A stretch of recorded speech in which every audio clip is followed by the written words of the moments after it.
Evening guys. So tonight we're just going to install, or partly install, a cheap diesel heater off of eBay. So that's pretty well the kit that comes with it. So 10 litre fuel tank, obviously hose clamps, there's several of them. The inlets, that's your cold air intake. Stainless exhaust, the muffler, that's the fuel pump, the wiring kit, 75mm ducting for the actual inlet and the outlet for the heater.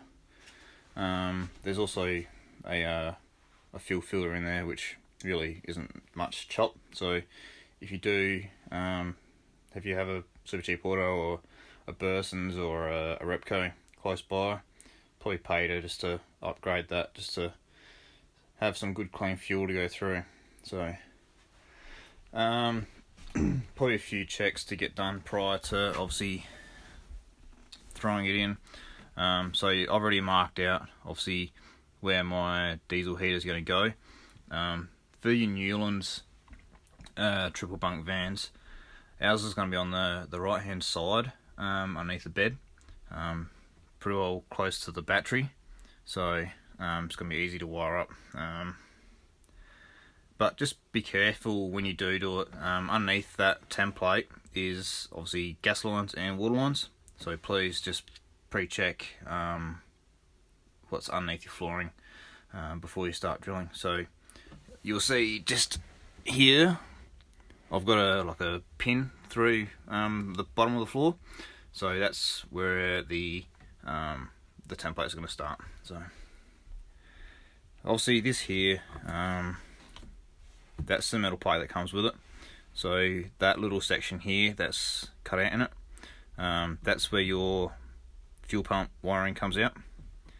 That's your cold inlet. That's your exhaust outlet.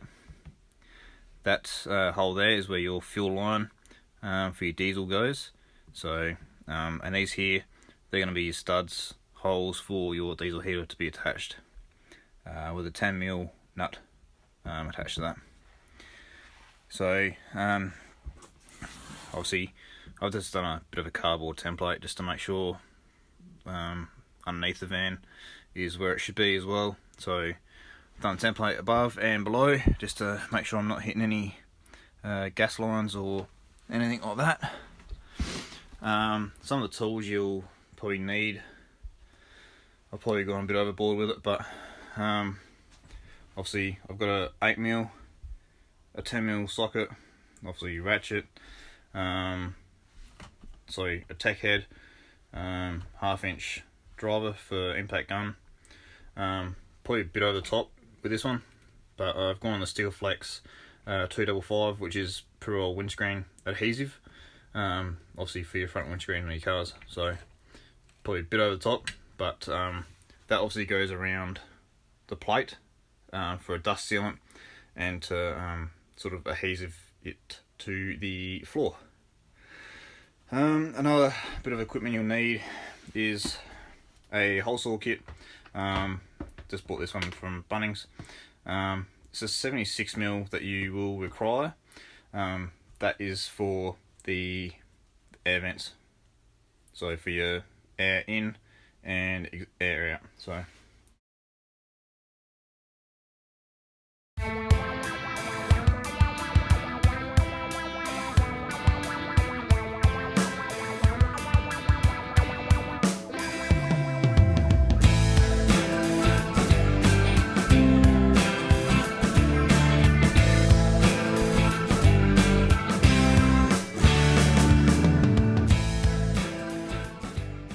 we throw a bit of that Steel Flex around the edging here.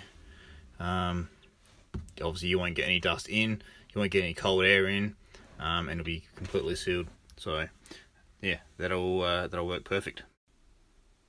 Alright, so now that the hole's been made in the floor, we'll go along and throw these studs in all 4 holes, and then yeah, we'll add in the inlet and the exhaust and the fuel line. So yeah, I won't bore you with that, but I'll get into that and I'll show you at the end.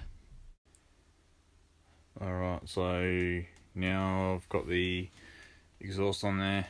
This is the conduit that I was talking about earlier. That's for the fuel line, just to give it a bit more protection.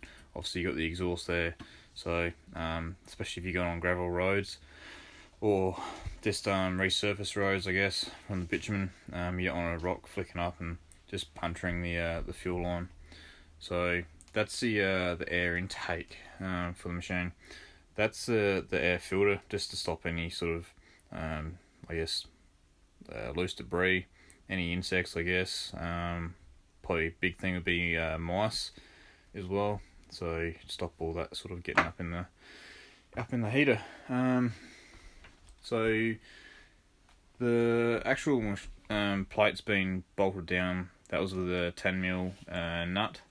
Probably another thing is to remember, obviously make sure you thread your fuel pump wire through. If you don't do that, you'll either have to snip the end off and rejoin it, or undo everything and thread it through after that. So it's all pretty ready to go to stick down. So I've just put a bit more of the conduit through, just taped it up so it's just not so loose and flapping around. Also, don't know if you'll be able to see it, but just in the on the edges there, you'll see I've just put a layer of paint just on the fresh wood, so just to stop any I guess moisture and road splatter coming up and making your wood all mouldy. So just save a bit of water damage down the track. So yeah, well, next step would be is to obviously put a bit of silicone around the template, stick it down.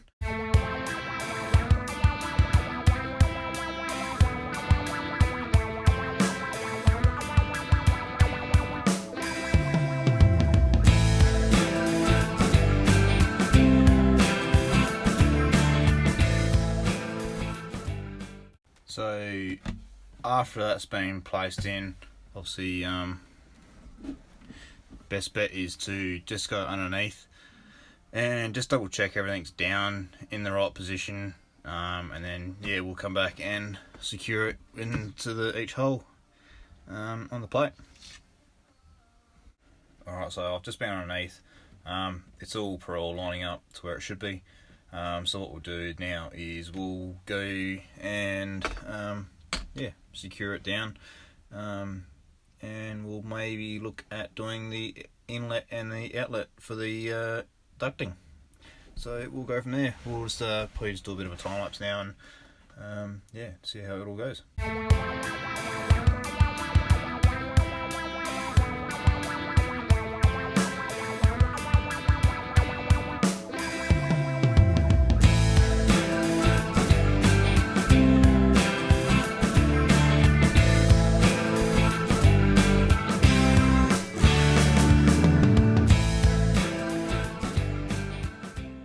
Probably just another reminder as well, the kit doesn't actually, like for the attachment for the ducting, doesn't actually come with screws, so they're only small little tackers.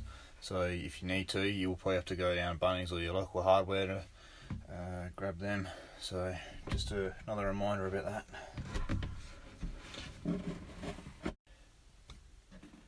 Okay, so I forgot to press the record button, but so the hot air inlet or exit, sorry, is fitted. That's the cold air inlet. So cold air will go in here, out through the machine, out to here, out into the kitchen area. So what we'll do now is I'll show you a little trick with the fuel tank. I think every fuel tank with the cheap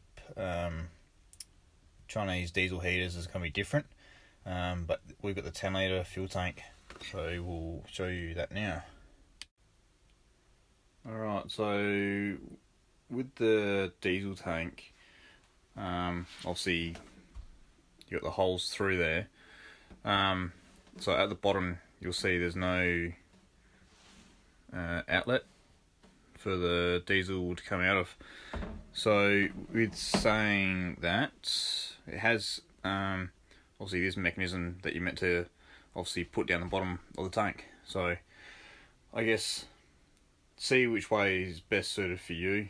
I'm going to have the tank facing sort of as it is now. So the drawbar is where the bed is. So the holes we up against the sort of gas area. And it's going to be on the right hand side. So I guess ideally probably this bottom corner, closest to the feed for the fuel line. So I'll drill a hole through here. A 7.5mm drill bit would be adequate for that. So I've already put an O-ring on the thread of that. It does come with a second O-ring there. The locking nut for that to go onto here on the outside. And then you've got the 3 tech screws and the washers for the attachment of the holes. So what I'll do is we'll drill this hole here, and I'll show you a bit of a trick.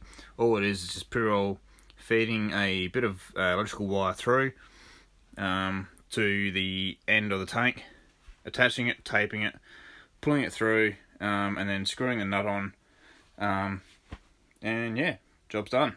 So, and then we'll get into wiring. So we'll see how we go with that one.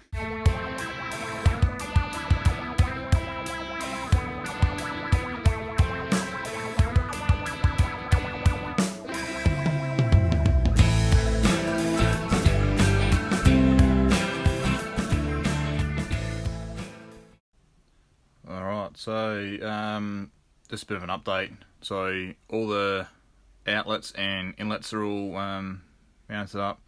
I have wired up since the last section, so the wire is just going along there and up there. That's to the controller, but yeah, I've just wired it straight to the battery. Obviously this did come with a fuse, so it's a 20 amp fuse. So all that's left to do is wire up plumb up the bottom section, so the fuel line, the exhaust, mount the exhaust, mount the air inlet, and yeah, plumb the fuel line to the tank. So that's where we're at. So I'll show you below once it's all done.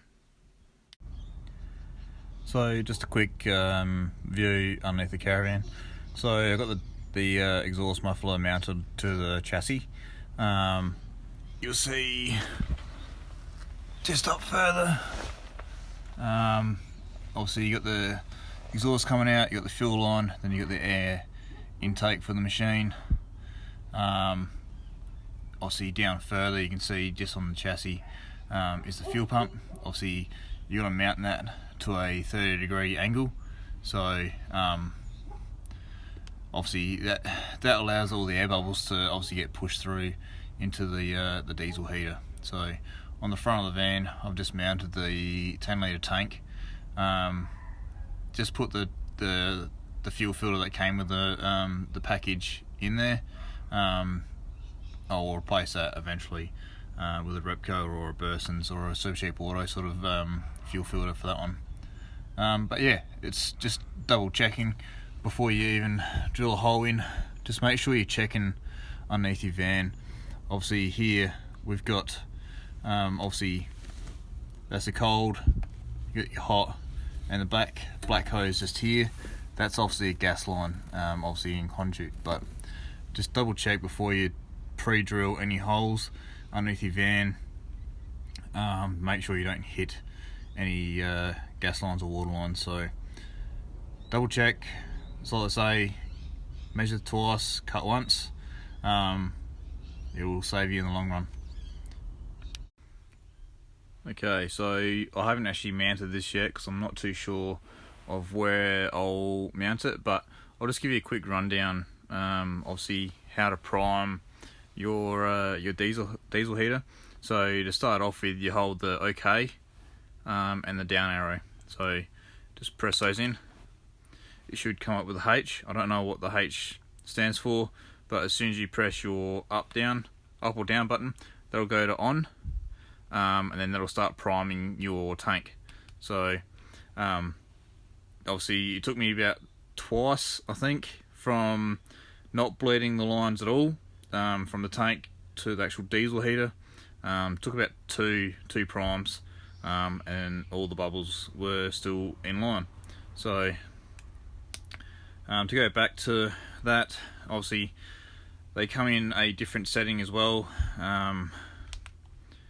That's obviously to change the time on it.